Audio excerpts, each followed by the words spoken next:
When we talk about respect in love, we often think of politeness, kindness, or basic decency. But respect, at its deepest level, is not about manners. It is about perception. It is about how you see the person standing in front of you. One of the greatest paradoxes of romantic love is that the more intimate we become, the more we risk collapsing the other into ourselves. We start finishing each other's sentences. We assume we know what they think. We expect them to react the way we would react. Slowly, almost unconsciously, we stop seeing them as separate. But respect begins where fusion ends. To respect your partner is to recognize that they are not an extension of you. They are not your emotional mirror. They are not your project. They are not your possession. They are a whole person with a private interior world that exists beyond your access. This sounds obvious, but in long-term relationships, it is surprisingly easy to forget. When your partner makes a choice you wouldn't make, you may feel irritated. When they need space and you crave closeness, you may feel rejected. When they prioritize something that doesn't matter to you, you may feel dismissed. And in those moments, the temptation is to correct, to convince, to reshape. But correction is not respect. Respect says, I may not fully understand your inner world, but I acknowledge that it is valid. There is something profoundly stabilizing about being with someone who does not need you to be a replica of them, someone who allows difference without experiencing it as threat. Difference is not the enemy of intimacy, the inability to tolerate difference is. Psychologically, we are wired to seek familiarity. We feel safer with people who mirror our values, preferences, and emotional rhythms. But over time, healthy relationships are sustained not by sameness, but by differentiation. Differentiation means I can remain connected to you without dissolving into you. I can love you without losing myself, and I can allow you to be yourself without needing to control it. When respect is present, curiosity replaces assumption. Instead of saying, "Why would you think that?" you ask, "Help me understand how you see this." Instead of dismissing their reaction as overdramatic or irrational, you become interested in the story beneath it. Curiosity is a form of respect. It communicates, your perspective matters enough for me to explore it. This is especially important in moments of disagreement. When your partner expresses an opinion that challenges yours, do you listen to understand, or do you listen to prepare your counterargument? Do you become defensive because their difference feels like criticism? Respect allows two truths to coexist. It says, we can see the world differently and still choose each other. Another dimension of seeing your partner as separate is acknowledging that they will evolve. The person you fell in love with years ago is not identical to the person standing beside you today. Experiences reshape identity. Pain matures perspective. Success alters confidence. If you freeze your partner in an outdated image, you're not the same anymore. You deny their growth. Respect honors transformation.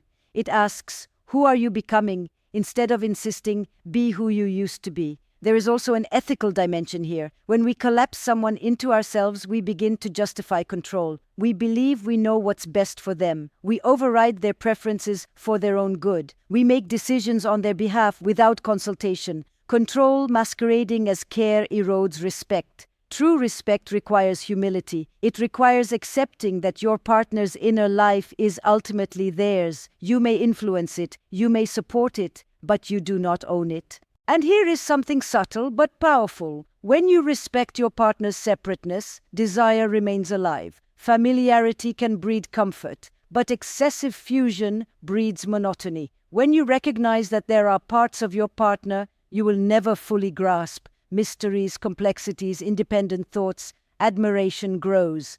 You begin to look at them not only as someone you know intimately, but as someone you are still discovering.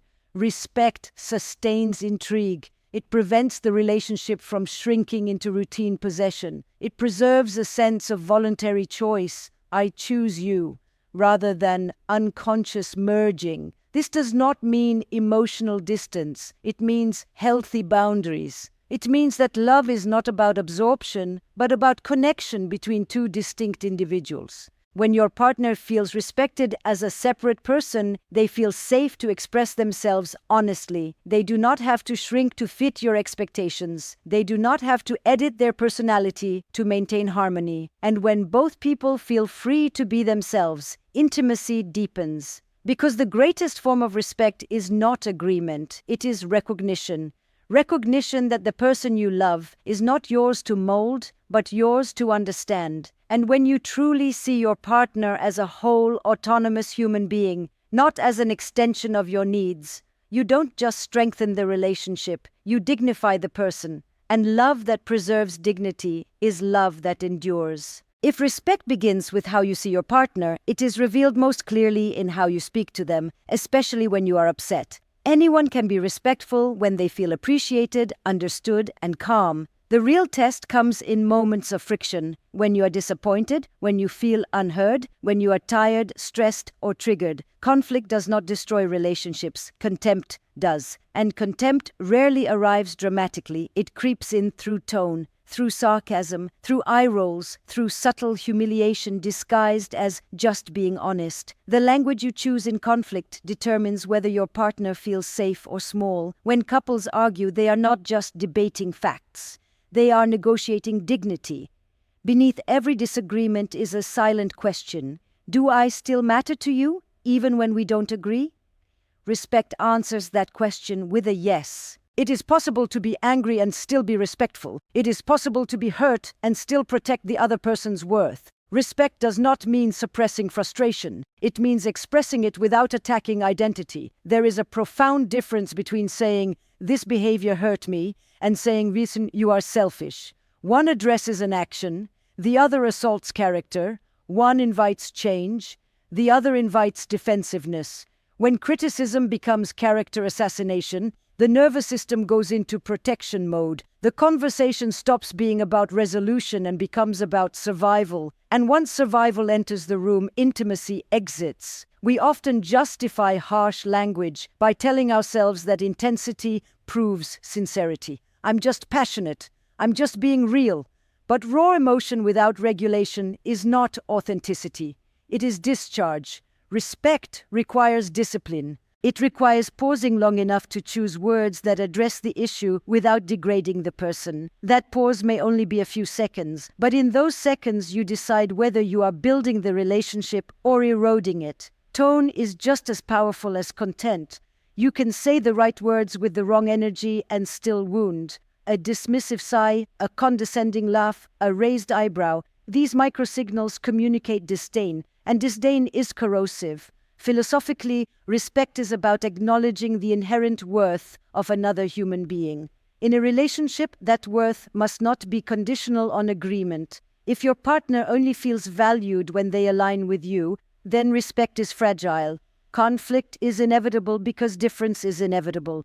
Two distinct individuals will not interpret every situation the same way. They will not prioritize everything equally. They will not always meet each other's expectations perfectly. The question is not whether conflict will arise. The question is how you will conduct yourself within it. Do you argue to win or do you argue to understand? Winning feels satisfying in the short term, but understanding builds stability in the long term. When respect guides conflict, curiosity replaces accusation. Instead of assuming malicious intent, you explore impact. When this happened, I felt dismissed. Was that your intention? That simple shift opens space for clarification rather than escalation. Another important dimension of respectful conflict is avoiding public humiliation. Correcting your partner harshly in front of others, mocking their opinions socially, or exposing their vulnerabilities during arguments creates shame. And shame lingers far longer than anger. Respect protects privacy.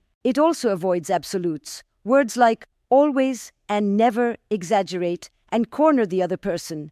You never listen. You always do this. These statements erase nuance and provoke defensiveness. Respectful language is specific. It addresses patterns without exaggeration. There is also the matter of repair. Even with the best intentions, you will sometimes say something sharp. You will sometimes react poorly. Respect is not perfection. It is accountability. I shouldn't have said that. That was unfair. Let me try again. These phrases restore dignity after missteps. They signal that preserving the relationship matters more than preserving pride. And pride is often the hidden enemy in conflict. The desire to be right can overshadow the desire to remain connected. But in intimate relationships, being right at the expense of respect is a hollow victory. When your partner knows that even in your anger you will not belittle them, something powerful happens. They relax, they trust, they engage more openly because they are not bracing for attack. Respect creates psychological safety. Without safety, communication becomes strategic. With safety, it becomes honest. The way you handle conflict sets the emotional climate of the relationship. If disagreements are marked by dignity, the bond strengthens through resolution. If they are marked by humiliation, resentment accumulates silently. Every argument leaves a residue. The question is, does it leave clarity or contempt? In the end, love is not measured by how intensely you feel in moments of harmony. It is measured by how carefully you speak when you are hurt. Because the true foundation of respect is this: even in conflict, I refuse to make you smaller so that I can feel bigger. And when two people protect each other's dignity, especially in their worst moments, love becomes not just an emotion, but a discipline worthy of trust. If respect begins with how you see your partner and is revealed in how you speak to them and how you protect their vulnerability, then its deepest test is consistency, because feelings fluctuate. There will be days when admiration flows easily, when your partner feels attractive, inspiring, kind. And there will be days when they feel frustrating, distant, disappointing. Attraction rises and falls, patience expands and contracts, mood shifts, stress interferes. If respect depends on how you feel in a given moment, then it is unstable. Mature love requires something steadier. Respect is not just an emotion, it is a decision, a discipline, a standard you uphold even when your emotional state is inconvenient. One of the quiet indicators of respect is how you speak about your partner when they are not in the room. Do you reduce them to their flaws? Do you mock them to gain approval from others? Do you expose their weaknesses casually in conversation? Or do you protect their dignity even in absence? It is easy to perform love publicly and erode it privately, but respect is revealed most clearly in the spaces where your partner cannot hear you. Consistency also shows up in small daily interactions. When you are tired, do you still respond with basic courtesy? When you are stressed, do you still acknowledge their efforts? When you are disappointed, do you still treat them as someone worthy of consideration? These moments may seem minor, but relationships are shaped more by patterns than by grand gestures. There is a philosophical dimension here. To respect someone consistently is to acknowledge that their worth is not conditional on your satisfaction. It does not rise when they please you and fall when they frustrate you. Their dignity remains intact even when your emotions fluctuate. This is particularly important in long-term relationships, where familiarity can breed complacency. We often extend more courtesy to strangers than to the person we share a life with. We say please and thank you in public, but at home we become abrupt. We control our tone with colleagues but allow irritation to spill freely with our partner. Why? Because we assume security. We assume that love guarantees tolerance, that commitment guarantees forgiveness. And so we relax our standards. But security should not reduce respect, it should deepen it. Consistency in respect also means not rewriting the narrative of your partner based on temporary frustration. In moments of anger, it is easy to think, you never care, or you've changed, or you're not who I thought you were. These sweeping judgments distort reality. Respect resists exaggeration. It remembers the full picture, even when emotions narrow perception. Another subtle dimension of consistency is reliability. If you promise to show up, do you? If you say you will change something, do you follow through? Broken commitments, even small ones, erode respect over time, not because of the action itself, but because inconsistency communicates unpredictability. Predictability builds trust. Trust builds stability. And stability allows love to feel safe rather than fragile. There is also the matter of emotional consistency. You do not have to feel the same way every day. That is unrealistic. But you can choose to maintain a baseline of decency, a baseline of care, a baseline of fairness. Respect means that even in your worst mood, you refuse to humiliate, dismiss, or belittle. It means your partner does not have to wonder which version of you they will encounter today. In many relationships, instability in respect creates anxiety. One day there is warmth, the next day there is coldness. One day there is praise, the next day there is sarcasm. This unpredictability forces the other person to walk on eggshells, and love cannot thrive on eggshells. Consistency creates emotional safety. It allows your partner to relax into the relationship rather than constantly assess it. It is also important to recognize that respect is reciprocal but not transactional. You do not withhold respect as punishment. You do not say, "I'll treat you well when you treat me well." That approach turns dignity into currency. Instead, respect becomes part of your identity. It reflects who you are, not just how they behave. Of course, this does not mean tolerating persistent disrespect. Boundaries matter, but your standard of conduct remains intact, regardless of temporary conflict. At its core, consistent respect communicates one powerful message. Even when I am disappointed, even when I am tired, even when I am not feeling romantic, I still recognize your inherent worth. And that recognition stabilizes love through seasons of change. Because passion can fluctuate, circumstances can shift, attraction can evolve. But when respect is steady, the foundation remains intact. In the end, love that depends only on emotion is fragile. Love that is anchored in consistent respect is resilient. So ask yourself, is my partner's dignity safe with me on my worst days? Because the true measure of respect is not how you treat someone when you feel inspired.